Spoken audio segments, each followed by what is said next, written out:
Yo, I just came back. Not really, just came back. I'm 3 days late, but I came back from getting 15th place at the Philadelphia Regional. So still top 16, still a decent amount of world's points. I think it was like 33, which is a ridiculous amount for a regional, by the way. Ridiculous amount for 9 rounds.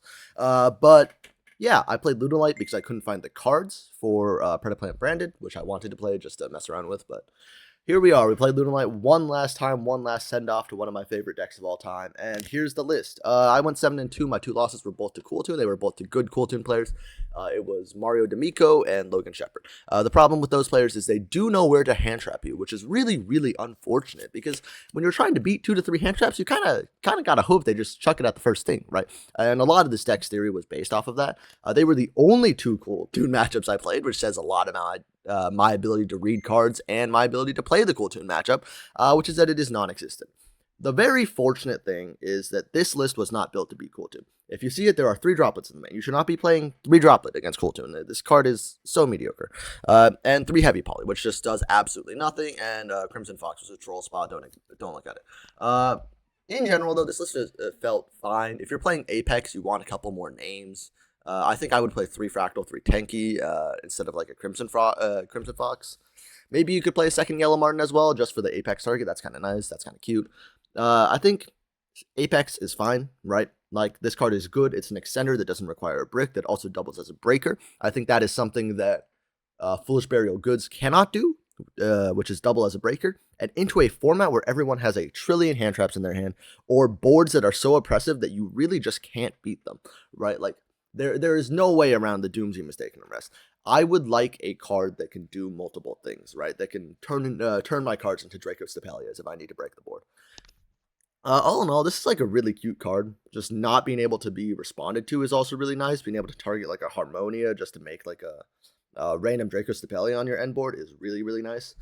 Impulse was fine. This is good against Cooltoon. This is good against Doomsday. Worse against good Doomsday players, but really good against bad Doomsday players, which is fantastic.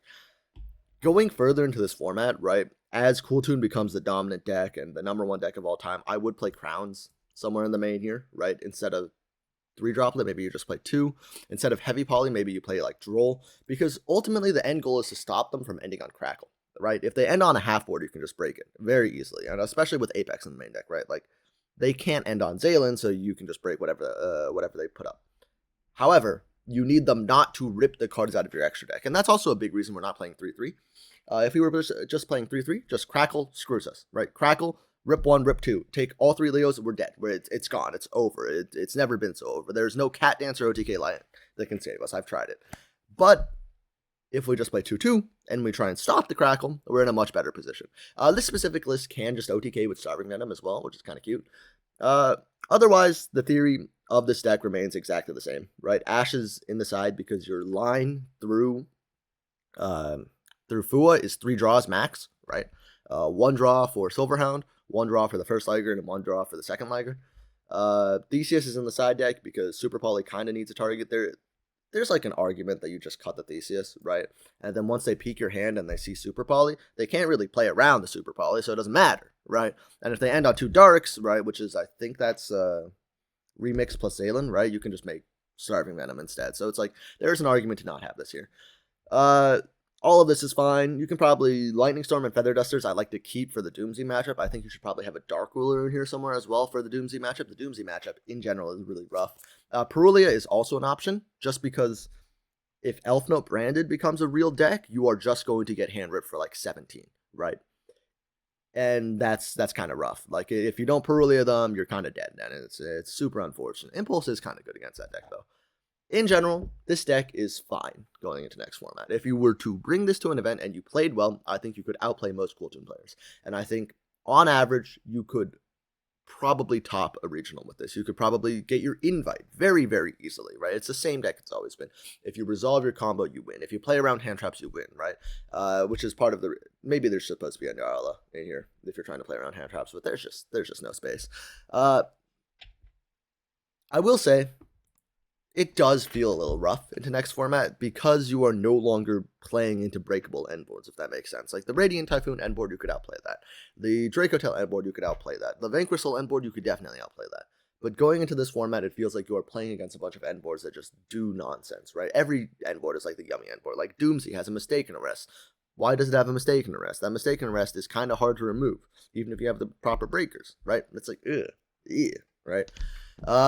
Same thing with Cool Tune, just too much going on. I think if Doomsday and Cool Tune are the two most prominent decks of the format, there's room for Eclipse as non-engine here instead of like Crown. Maybe you play it instead of like Droplet. I think Eclipse is like an excessively good card into both of those decks.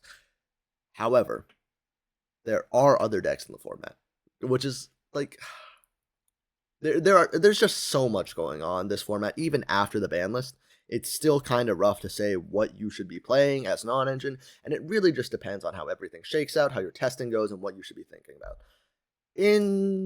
It does feel rough to play Lunalight now, though, I will say, because you are getting hit by the same things that KT was, right? It's the same things that Dracotail was getting hit by. You're getting hit by the Die-Fis, you're getting hit by the mistaken arrest, you're getting hit by the shifters and the stompings and the I don't know what else. But you are also playing like an inherently weaker deck into those cards because you play breakers, right? If you play breakers, it's kind of hard to play into the Die-Fi because you can't just throw 5 hand traps at them and then wait until you draw an out to Die-Fi. You're just kind of hoping that you drew a Lightning Storm or Harpies. But otherwise, the deck's the same as it's always been, folks. The change in the format always comes from whether or not the mainline decks have a clean out to Liger. And it's unfortunate that they do for once, right? That they do have a way to out Liger, that they do have a way to stop it. But I think that if you were to play this deck for like a Columbus, or play this deck for like a Richmond Regional, I think you would be fine. I think it would be excessively easy to change the deck list up to tech for it. And I think if you wanted to play Lunalight, you could play Lunalight, and you could find success. It feels like Malice Ryzeal format in a way. And while this deck did not see too much success during Malice Ryzeal format, I think you could make it happen. However, if you're looking for a new deck, www.patreon.com/Biscoto, whoa, Predaplant branded, whoa, Theory, whoa, only for $9.99 a month, whoa, probably less than that. Wow, that's like 1/5 of a pack masterclass for updated content. That's crazy. I'm just a shill. No, yeah, this list is fine. Don't play this, and that's okay.